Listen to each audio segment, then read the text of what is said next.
ஜெயலலிதா முதல் கீர்த்தி சுரேஷ் வரை தமிழ் சினிமாவில் பல வாரிசு நடிகைகள் கதாநாயகிகளாக தோன்றியிருக்கின்றனர். தங்கள் திரை வாழ்க்கையில் அவர்கள் பல்வேறு உயரங்களை தொட்டிருக்கின்றனர்.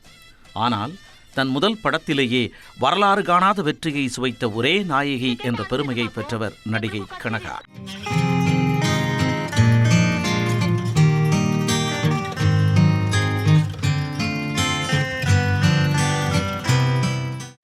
எங்க ஊரு பாட்டுக்காரன், செண்பகமே செண்பகமே என்று ராமராஜனை வைத்து 2 சூப்பர் ஹிட் படங்களை கொடுத்த கங்கை அமரன் மூன்றாவதாக ராமராஜனுடன் இணைந்து கரகாட்டக்காரன் திரைப்படத்தை இயக்க திட்டமிட்டார். கதாநாயகியாக புதுமுகம் ஒருவரை அறிமுகப்படுத்தலாம் என்று நினைத்த கங்கை அமரன் அதற்கான தேடுதல் வேட்டையில் தீவிரமாக ஈடுபட்டிருந்தார்.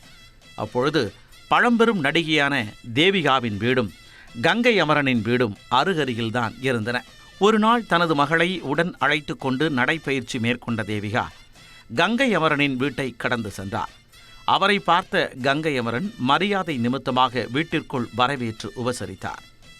அப்போது பாவாடை தாவணியில் தேவிகாவுடன் வந்திருந்த அவரது மகளை கண்ட கங்கை அமரனின் மனைவி கரகாட்டக்காரன் படத்திற்கு அந்த பெண்ணை நாயகியாக்கலாமே என்று சொல்ல அந்த நொடியில் தமிழ் சினிமாவில் நாயகியாக அடியெடுத்து வைத்தார் கனகா. கரகாட்டக்காரன் டைட்டிலில் ராமராஜனுக்கு மக்கள் நாயகன் என்று அடைமொழி போட்ட கங்கை அமரன் இளம் மயில் என்று பெயரிட்டு கனகாவை அறிமுகப்படுத்தினார். கரகாட்டக்காரன் முதல் காட்சியே கனகாவின் அறிமுக காட்சியாக அமைந்தது. முதலில் கனகாவின் கதை பேசும் கண்கள்தான் திரையில் காட்டப்பட்டன. படம் முழுக்க கனகாவின் அசத்தலான நடனத்தையும் அபாரமான நடிப்பாற்றலையும் கண்ட ரசிகர்கள் கண்ணழகி கனகா என்று கொண்டாடத் தொடங்கினர். கரகாட்டக்காரன் படம் வெளிவருவதற்கு பல ஆண்டுகளுக்கு முன்பே 1985ஆம் ஆண்டில் தமிழ் சினிமாவில் இயக்குநராக அறிமுகமான ராமராஜன் தனது முதல் படமான மண்ணுக்கேத்த பொண்ணு படத்தை இயக்கி முடித்திருந்தார். படத்தின் பிரிவியூவை பார்க்க வந்த இயக்குனர் பாரதிராஜா உடனடியாக தனது தயாரிப்பில் ஒரு படத்தை இயக்கும் வாய்ப்பை ராமராஜனுக்கு வழங்கினார். அந்த படத்தில் கதாநாயகியாக யாரை நடிக்க வைக்கலாம் என்ற பேச்சு வந்தபோது நடிகை தேவிகாவின் மகளை கேட்டு பார்க்கலாம் என்றார் ராமராஜன். ஆனால் தன் மகளை நடிக்க வைக்கும் எண்ணமில்லை என்று சொல்லிவிட்டார் தேவிகா. அப்போது ராமராஜனின் இயக்கத்தில் அறிமுகமாக வேண்டிய வாய்ப்பு தவறிப்போனாலும் அதே ராமராஜனுடன் தான் கதாநாயகியாக அறிமுகமானார் தேவிகாவின் மகள் கனக மகாலட்சுமி. ஆம், கனக மகாலட்சுமி என்ற நீண்ட பெயரை சுருக்கி கனகாவாக மாற்றியவரும் ராமராஜன் தான். கரகாட்டக்காரன் திரைப்படத்தின் வரலாற்று வெற்றி கனகாவை உச்சத்தில் அமர்த்தியது. கிராமத்து நாயகி என்றால் அன்றைய இயக்குநர்களின் ஒரே சாய்ஸ் கனகாதான். அவர் இல்லை என்றால் தான் வேறு நடிகை என்ற அளவுக்கு தமிழ் திரையுலகம் கனகாவின் கால்ஷீட்டை பெற காத்துக் கொண்டிருந்தது.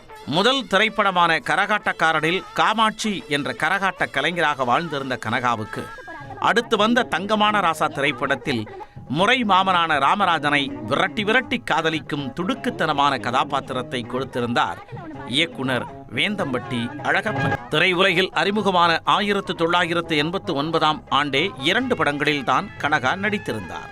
ஆனால் 1990ஆம் ஆண்டு கனகாவின் ஆண்டாக மலர்ந்தது. அந்த ஒரே ஆண்டில் மட்டும் கனகாவின் நடிப்பில் 11 படங்கள் வெளியாகின. இன்றைக்கு பிரம்மாண்ட இயக்குனராக விஸ்வரூபம் எடுத்திருக்கும் இயக்குனர் சங்கரும் கனகாவும் ஒரே படத்தில் இணைந்து நடித்திருக்கிறார்கள் என்றால் நம்ப முடிகிறதா? 1990ஆம் ஆண்டில் தமிழ் புத்தாண்டு தினத்தில் வெளியான சீதா திரைப்படத்தில் S.A. சந்திரசேகரின் இயக்கத்தில் நடித்திருந்தார் கனகா. அந்த திரைப்படத்தில் S.A. சந்திரசேகரிடம் இணை இயக்குனராக பணிபுரிந்த சங்கர் படம் முழுவதும் பயணிக்கும் வகையிலான ஒரு கதாபாத்திரத்தில் நடித்திருந்தார்.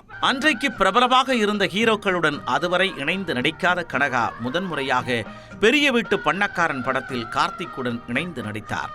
நெஞ்சில் ஓர் ஆலயம், வாழ்க்கை படகு போன்ற பல படங்களில் கனகாவின் தாயார் தேவிகாவும் கார்த்திக்கின் தந்தை முத்துராமனும் இணைந்து நடித்திருந்தனர்.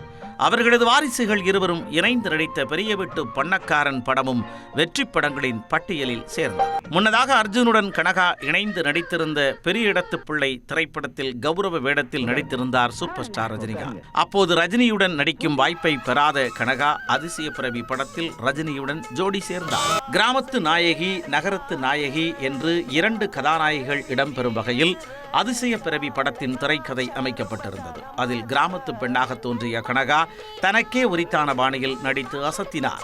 பொதுவாக ரஜினி, கமல் போன்ற உச்ச நட்சத்திரங்களுடன் இணைந்து நாயகியாக நடித்துவிட்டால் அடுத்தடுத்த படங்களில் 2ஆம் வரிசை நாயகர்களுடன் இணைந்து நடிக்க தயங்குவது நடிகைகளின் வழக்கம். ஆனால் கனகாவின் திரைப்பட வரிசை நம்மை ஆச்சரியப்படுத்துவதாக இருக்கிறது. முந்தைய படத்தில் ரஜினிக்கு நாயகியாக நடித்த கனகா அடுத்த படமான துர்காவில் நிழல்கள் ரவிக்கு ஜோடியாக நடித்திருப்பார். அந்த வரிசையில் ஸ்ரீபிரியாவின் சகோதரர் சந்திரகாந்த் நடித்த எங்க ஊர் ஆட்டுக்காரன் படத்திலும், பாண்டிய நடித்த சாத்தான் சொல்லை தட்டாதே படத்திலும் நாயகியாக நடித்திருந்தார் கனகா. 1991 ஒரு தெலுங்கு மற்றும் ஒரு மலையாளம் உட்பட 5 படங்களில் நடித்தார் கனகா. அந்த ஆண்டில் கனகாவின் வெற்றி கணக்கை தொடங்கி வைத்த திரைப்படம் கும்பக்கரை தங்கையா. தமிழ் சினிமாவில் சிவாஜி கணேசனுக்கு சரியான ஜோடி என்று கவியரசு கண்ணதாசனால் புகழப்பட்டவர் தேவிகா. அந்த சிவாஜி கணேசனின் மகன் பிரபுவும் தேவிகாவின் மகள் கனகாவும் இணைந்து நடித்த இந்த படத்தை இயக்கியவர் கங்கை அமரன். கனகாவும் பிரபுவும் இணைந்து நடித்த மற்றொரு முக்கியமான திரைப்படம் தாலாட்டு கேட்குதம்மா. கதாநாயகியை மையப்படுத்திய நல்ல கதையம்சம் கொண்ட படம். பிரசவத்தின் போது ஒரு பெண் இறந்துவிட்டதை பார்த்துவிட்டு அதுபோலவே தனக்கும் நடந்துவிடும் என்று நினைத்து திருமணத்தை தவிர்க்கும் பெண்ணாக வெகு இயல்பான நடிப்பை வெளிப்படுத்தி இருந்தார் கனகா. இளைய திலகம் பிரபுவுடன் மட்டுமின்றி நடிகர் திலகம் சிவாஜியுடனும் இணைந்து நடிக்கும் வாய்ப்பு கனகாவுக்கு வந்தது. VC குகநாதன் இயக்கத்தில் உருவான முதல் குரல் திரைப்படத்தில்தான் அர்ஜுனும் கனகாவும் முதல் முறையாக சிவாஜியுடன் இணைந்து நடித்தனர். கனகா கதாநாயகியாக அறிமுகமான காலகட்டத்தில் வில்லன் வேடத்தில் நடித்துக் கொண்டிருந்தார் சரத்குமார். கனகா நடித்த சீதா படத்தில் சரத்குமார் தான் வில்லன் வேடம் ஏற்றிருந்தார். பின்னாளில் சரத்குமார் ஹீரோவான நிலையில் சாமுண்டி படத்தில் அவருக்கு ஜோடியாக நடித்தார் கனகா. சங்கர் கணேஷ், இளையராஜா, சந்திரபோஸ் என பல இசையமைப்பாளர்கள் பணியாற்றிய படங்களில் நடித்த கனகா முதன்முறையாக சாமுண்டி படத்தில்தான் தேவாவின் இசையமைப்பில் நடித்தார். கரகாட்டக்காரன், கும்பக்கரை தங்கையா படங்களுக்கு பின் கங்கை அமரன் கனகாவை வைத்து இயக்கிய படம் கோவில் காளை. 1993 வெளியான இந்த படத்தில்தான் முதல் முறையாக விஜயகாந்துடன் இணைந்து நடித்தார் கனகா. கங்கை அமரன் இளையராஜா கூட்டணியில் உருவான படம் என்பதால் கோயில் காளையில் இடம்பெற்ற பாடல்கள் அனைத்தும் ரசிகர்களை தாளமிட வைத்தன. கதாநாயகியாக நடித்துக் கொண்டிருந்த நேரத்தில் 2 நாயகிகளில் ஒருவராகவும் நடிக்க கனகா தயங்கவில்லை. கோயில் காளைக்கு பின்னர் மீண்டும் விஜயகாந்துடன் இணைந்து கனகா நடித்த சர்க்கரை தேவன் படத்தில் சுகன்யாவும் நடித்திருந்தார். வங்காள மொழிப்படம் ஒன்றில் ஜெயா பாதுரி நடித்திருந்த ஒரு கதாபாத்திரத்தை தழுவி கனகாவின் கதாபாத்திரத்தை உருவாக்கினார் கதையாசிரியர் R. செல்வராஜ். மரங்களில் ஏறி மாங்காய் திருடும் ஒரு பெண் அந்த ஊருக்கு படகில் வந்து இறங்கும் ஓர் இளைஞனின் மீது திருடிய மாங்காயை வீசுகிறாள். அந்த இளைஞன் தன்னை பெண் பார்க்கத்தான் வந்திருக்கிறான் என்பதை அறியாமல் குறும்பு செய்த அந்த விளையாட்டு பெண்ணை போலவே சர்க்கரை தேவன் படத்தில் தென்னை மரத்தில் ஏறி இளநீர் பறிக்கும் பெண்ணாக வருவார் கனகா. 90களில் ஹிட் படங்களை கொடுத்து கொண்டிருந்த முரளியுடன் தாலிகட்டிய ராசா படத்தில் முதன்முறையாக இணைந்து நடித்தார் கனகா. அந்த படத்தில் கனகாவுக்கு கயல்விழி கனகா என்று டைட்டிலில் சிறப்பு பெயர் கொடுத்திருந்தனர். படத்தில் கிளைமேக்ஸுக்கு முன்னதாக வரும் பாடல் காட்சியில் தோன்றி நடித்திருந்தார் இசையமைப்பாளர் S.A. ராஜ்குமார். ஏற்கனவே பல மலையாள படங்களில் நடித்திருந்தாலும் மம்முட்டியுடன் முதன்முறையாக தமிழில்தான் ஜோடி சேர்ந்தார் கனகா. ஃபாசிலின் இயக்கத்தில் உருவான கிளிப்பேச்சு கேட்கவா படத்தில் ஆவியாக நடித்து மம்முட்டியை ஏமாற்றும் கதாபாத்திரம் கனகாவுக்கு கிடைத்தது. அந்த கதாபாத்திரத்துக்கே உரிய குறும்புத்தனத்துடன் தன்னை வெளிப்படுத்தி கூடுதல் சுவாரஸ்யம் சேர்த்திருந்தார் கனகா. AVM நிறுவனத்தின் தயாரிப்பில் KS ரவிக்குமார் இயக்கத்தில் உருவான சக்திவேல் திரைப்படத்தில் செல்வாவுக்கு ஜோடியாக நடித்தார் கனகா. அந்த படத்தில் இடம்பெற்ற மல்லிகை முட்டு பாடல் முழுவதும் ஸ்லோ மோஷனில் படமாக்கப்பட்டது புதுமையாக இருந்தது. இசையாக வெளியான போது ஹிட்டான அந்த பாடல் காட்சியாகவும் ரசிகர்களை கவர்ந்தது. 1994 பின் கனகா படங்களில் நடிப்பது குறைந்து கொண்டே வந்தது. 1996 கார்த்திக் நடிப்பில் வெளியான கட்ட பஞ்சாயத்து படத்தில்தான் கடைசியாக கதாநாயகியாக நடித்திருந்தார் கனகா. அந்த படத்தில் இடம்பெற்ற ஒரு சின்னமணி குயிலே என்ற பாடலில் கனகாவுக்கு குரல் கொடுத்தவர் இளையராஜாவின் மகள் பவதாரணி. ஓராண்டு இடைவெளிக்கு பின்னர் 1998 சரத்குமார் கதாநாயகராக நடித்த சிம்மராசி படத்தில் ஒரு சிறிய கதாபாத்திரத்தை ஏற்று நடித்திருந்தார் கனகா.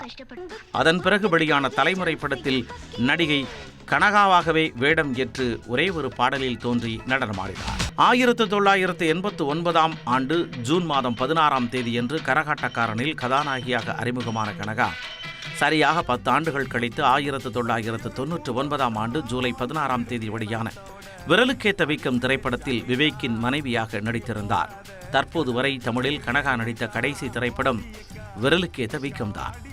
மலையாளத்தில் 2000 வெளியான நரசிம்மம் படத்தில் நடித்த கனகா தனது தாயார் தேவிகாவின் மறைவிற்கு பிறகு திரையில் தோன்றுவதை தவிர்த்து விட்டார். தான் நடித்த 99% படங்களில் கிராமத்து பெண்ணாக வேடமேற்று ரசிகர்களின் நெஞ்சில் தனி இடம் பிடித்திருக்கிறார் கனகா. அவ்வப்போது கனகாவை பற்றி செய்திகள் வெளியாகும் போதெல்லாம் மீண்டும் அவர் திரையில் தோன்றுவாரா என்ற எதிர்பார்ப்பு எழுந்து கொண்டே இருக்கிறது.